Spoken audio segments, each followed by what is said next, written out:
So hello, what's up mga ka-J-Vlog? Welcome ulit sa panibagong video. And for today's video, ayan, i-review natin lahat ng mga na-review natin this 2025, parang year-end recap natin sa mga smartphone, especially sale. So this time, ang topic naman natin or ang year-end review naman natin is the Samsung Galaxy A06 5G na sobrang benta ngayon sa online. So tara, check natin.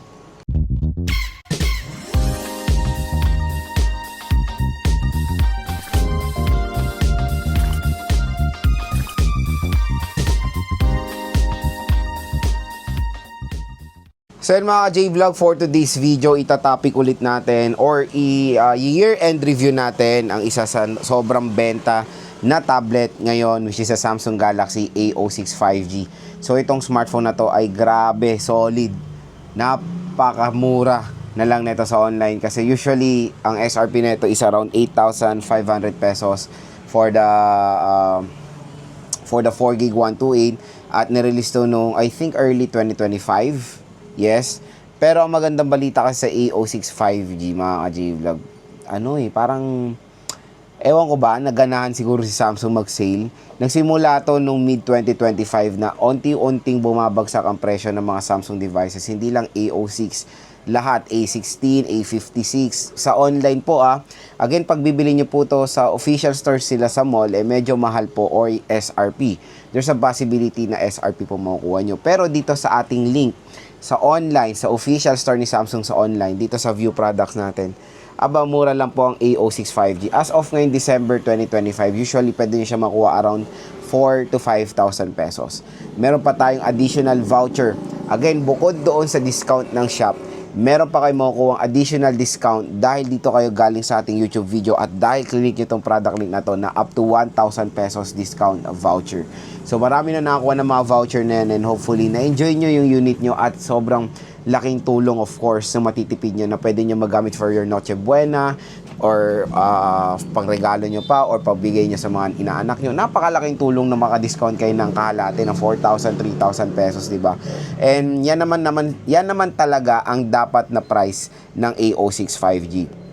Ngayon, kasi to be honest, when it comes sa RAM kasi neto, sa kanyang SRP, hindi po bagay, 4GB of RAM. Pero, pero usually ang mga 5G na mura talaga, yan ang binibigay na terno ng 128 and including the Xiaomi Redmi 15 5G na nasa around 7,000 pesos lang. Tapos ganun lang yung RAM na in-offer niya. Pero dito kasi sa A06 4GB 128, pwede nila i-offer ng around 4,000. Naka 5G ka na. Again, 5G connectivity na po ito mga J-Vlog. Yun yung isa sa pinaka the best na ginawa ni Samsung ngayong 2025. Lahat binagsak nila yung mga devices nila na sobrang natuwa ang mga consumers na ang dami naging benta when it comes sa mga devices na to, including A16, A06, A56, A36, and even yung mga bago ngayon, medyo nagsisimula na rin bumabagsak ang mga price. So, yung A06 5G still available pa rin yan sa market at you can still get it for a price of 4,000 pesos pag dito kayo bumili sa ating view product. So, syempre dito sa ating review, tutulungan ko kayo kung talaga bang ito na ang perfect na 5G smartphone para sa inyo. So, when it comes sa mga nagustuhan ko sa A06 in the past few months na ginamit ko to, syempre, merong side talaga na sobrang sulit ng device na to. Hindi mo akalain na 4,000 to 5,000 pesos lang siya. Naka 5G Dimensity chipset na siya. So, it is powered by MediaTek Dimensity 6300 with an octa-core CPU, clock speed of 2.4 GHz, and sa GPU nakamali G57 po siya. So, chipset-wise, syempre, for its price of 4,000 to 5,000 pesos, isa to sa magiging advantage ng A06 5G sa mga competitors niya na usually around Unisoc, 4G na MediaTek na which is mga powerful din naman, pero syempre ito mas better kasi 5G connectivity at mas better of course sa mga 5G chipset when it comes sa pag-handle ng mga modern games today. Nakapaglaro na ako dito ng mga quiet games like yung mga Genshin Impact, WoWa, COD, ML. When it comes sa mga MOBA games, okay naman. It can handle naman ng mga MOBA games sa high settings and including COD. Pero sa Genshin, nakakalaro tayo pero expect nyo na hindi po siya smooth. May mga frame drops from time to time. Pero nakakatuwa lang na hindi mo akalain 4,000 to 5,000 pesos. Nakakaya na ngayon yan. Kasi before, noong mga 2020, 2021, bibili ka ng 4,000 to 5,000 pesos na smartphone, even COD or Mobile Legends, sobrang hassle ng gamitin yan.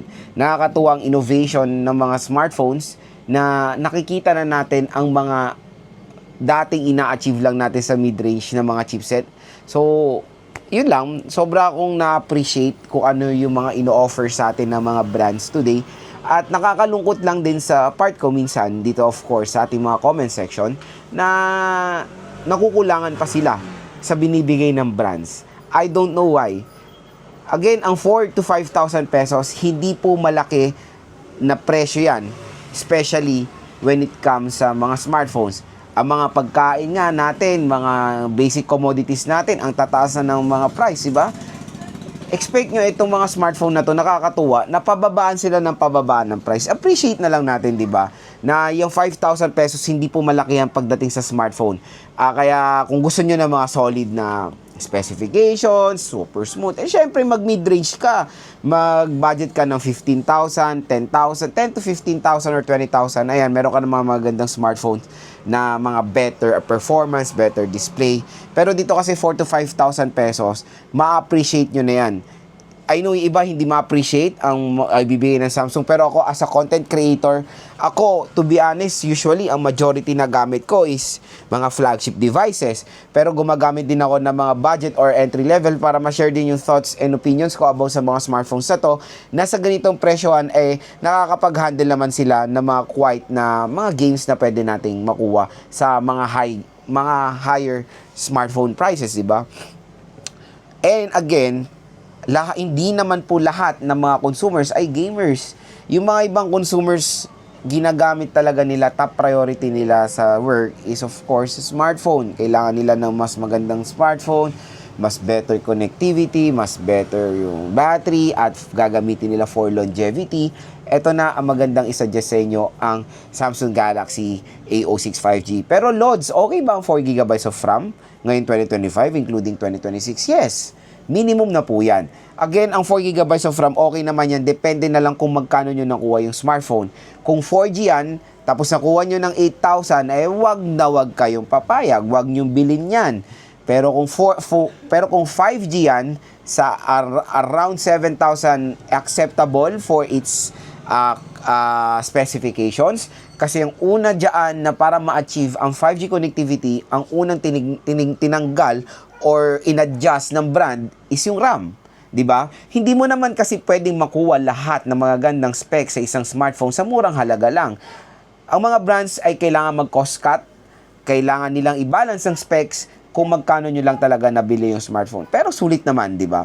4GB of RAM, usable yan, no worries. Again, depende na lang kung magkano nyo siya nakuha at kung ano ang ginagawa nyo sa smartphone. Kung isa kayong consumer na heavy gamer, definitely 4GB of RAM is a big no-no sa inyo. Huwag nyong bibilin yan. At least 8GB of RAM minimum sa inyo, mga heavy gamers or mga solid gamers natin dyan. Pero kung day-to-day tasks, casual things, pwede naman po 4GB of RAM. At ang A06 5G ay okay na okay pong i-offer para sa inyo. Operating system din ang isa sa the best, pinaka-advantage ng A06 5G sa mga competitors niya, dahil ito po ay merong longevity when it comes sa software update. Ang sinasabi nga ni Samsung, 4 to 5 years of promise software update. So usually siguro makikita natin na ma-update to sa Android 19 or Android 20, hindi natin alam. Pero sure po itong si A06 5G ay ma-update sa Android 16. Kasi yung mga iba ay na-update na po sa Android 16, including ang mga flagship devices ng Samsung, at baka sumunod na ang mga budget or A-series natin. So nakakatuwa, 4 to 5,000 pesos na-update sa Android 16 na hindi natin nakikita sa mga transient company or even yung mga popular brands like Oppo and Vivo. I don't know, hindi pa natin sure, pero usually maliit lang ang mga track record nila when it comes sa software update. Pero si Samsung, malaki po ang track record nila when it comes sa software update. At yan ang binibili karamihan ng mga consumers sa kanila, yung kanilang napagandang software update. Next, when it comes sa battery ng A06, so battery performance, yes, okay naman, makunat siya. 5,000 mAh battery capacity itong smartphone na to. Pero maganda kasi is nagbe-blend yung software optimization ng smartphone na to. For example, meron kasi si Samsung na device usage pattern na pinag-aaralan yung paggamit ng smartphone nyo at gumagawa siya ng way para makatipid ng battery. Na very, very convenient, of course, isa sa A06 5G, na yan yung isa sa nagustuhan ko sa software ng One UI. So yes, matagal siya, ma-lowbat, and nakakapaglaro naman ako dito ng matagal din, at nung nagda-download ako ng mga games, sobrang solid din ng standby time nitong A06 5G. And when it comes sa camera niya, it has a dual camera system. For its price of 4 to 5,000 pesos, it can give justice naman sa quality ng camera nitong smartphone na to. So no worries when it comes sa camera niya, maganda naman mapaharap or mapalikod. At sa video camera, average level for a budget smartphone. Ang maganda dito sa A06, meron siyang minimalist design, pero pag hinawakan nyo to ng actual, may-feel nyo talagang very sturdy yung smartphone na to, at maganda yung ergonomics niya. Yun nga, na-adapt niya yung nasa gilid din ng mga ibang A-series. For example, naglalaro ko, parang merong finger rest sa gilid. So, napakaganda ng ergonomics din ng smartphone na to for a price na 4 to 5,000 pesos lang. Pagdating sa display, ito usapang display, napaka-importante. So, ito hindi po IPS, ito ay PLS LCD. So, mas better of course ang IPS for me compare sa PLS. Hindi naman siya totally wash out yung display quality niya. Ang resolution is HD plus 720p, na yan pa rin naman ang most na nakikita natin for a budget smartphone today, kaya okay rin naman yan. Pero sa kanyang SRP before, it's a big no-no, hindi po yan bagay. Pero ngayon, since mura na lang A06 5G, bumabagay na yung specifications niya sa kanyang price. Ang maganda dito, malaki yung screen size niya. Pero syempre, ito yung ulit na ang nireklamo natin parati is yung notch display. Hopefully sa A08, kasi sa A07, wala, hindi rin nila nabago yan. So, yun, mahilig si Samsung talaga sa teardrop notch, na tulad ng sinabi ko before, kung wala namang any cost gawing bilog yan, ikumpletuhin nyo na yan. Kasi medyo outdated na design. At kung isa kang smartphone brand na kailangan nag-innovate every time, syempre innovate nyo rin yung design ng display, kasi yung iba is na-adapt na yung mga punch hole na mas better of course compared sa notch display. Pero hopefully yan, mabago nila yan, at I know hindi naman siya big disadvantage ng smartphone when it comes sa performance niya. Pero sa iba kasing mga consumers, ayaw na talaga ang notch display. Okay, so yun lang naman, for me lang naman. So yun mga ka-J-Vlog, so yun, hopefully ito mga sinabi ko sa inyo, mga gandang advantage din ng A06 ay makatulong sa inyong buying decision, lalo na ngayong sale, ngayong 12/12, sobrang mura na lang po nitong A06 5G. At syempre, magbibigay rin ako ng mga photo samples and video samples ng A06 5G dito sa ating video, para makita nyo rin yung overall quality nitong smartphone na to.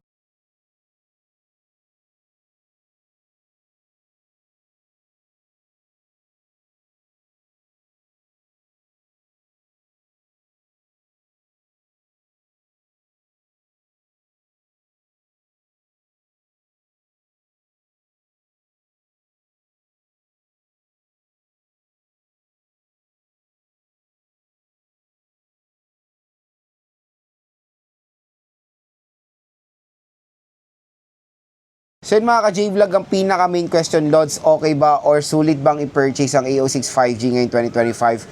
SRP niya, pag binili nyo to sa physical store or offline store, definitely it's a big no-no, kasi 8.5 po ang kanyang SRP. Pero ito magandang balita, sa online, dito sa ating View Products, again, official store po ito ni Samsung sa online, itong nakapalagay sa product link natin, definitely sulit. Isa to sa top 10 budget smartphone ko ngayong year-end 2025. Napakamura, 4 to 5,000 pesos. Pwede nyo makuha tong A06 5G. Hindi pa nagtatapos dyan, dahil meron pa pong special voucher na naghihintay sa inyo galing dito sa ating YouTube video. Additional 1,000 up to 1,000 pesos off pag binili nyo tong A06 5G. Marami na namang nagiging skeptical bumili sa online. Again, hindi po kayo maloloko pag bumibili kayo sa mga official stores. Again, yung iba po ay naloloko sa online dahil hindi po nila tinitignan mabuti kung saan sila bumibili. Always look kung anong shop. Marami pa nga natatawa nga ako sa ibang nagtatanong, mismong Samsung brand na official store, mall na yan sa online, tatanong pa nila kung scam. Tatanong ba nila kung legit. Again, yung brand na mismo ang magbibigay sa inyo, magiging pa kayo, skeptical pa ba kayo sa ganyan, di ba? So again, para hindi na kayo mahirapan bumili sa online, dito click nyo na itong View Products natin, dahil official store po yan ni Samsung. Kaya no worries, nagkakaroon lang minsan ng problem talaga sa ganyan, sa delivery, hindi po sa seller. Kaya, upon receiving ng mga products natin, always take a video while unboxing the unit para for example, merong discrepancy, hopefully wala naman, meron kayong mapapakitang ebidensya sa online. Pero again, napakaliit lang po ng chance na yan kasi ang ingat na po ng mga online platforms about sa mga ganyang issues. At meron akong nakikita na ma-apply na rin sa, I think sa Lazada, I think sa mga ibang online platform na may sticker na pag pinunit is nakalagay void. So, security sticker. Hopefully, malagay na yan sa mga ibang online platforms natin.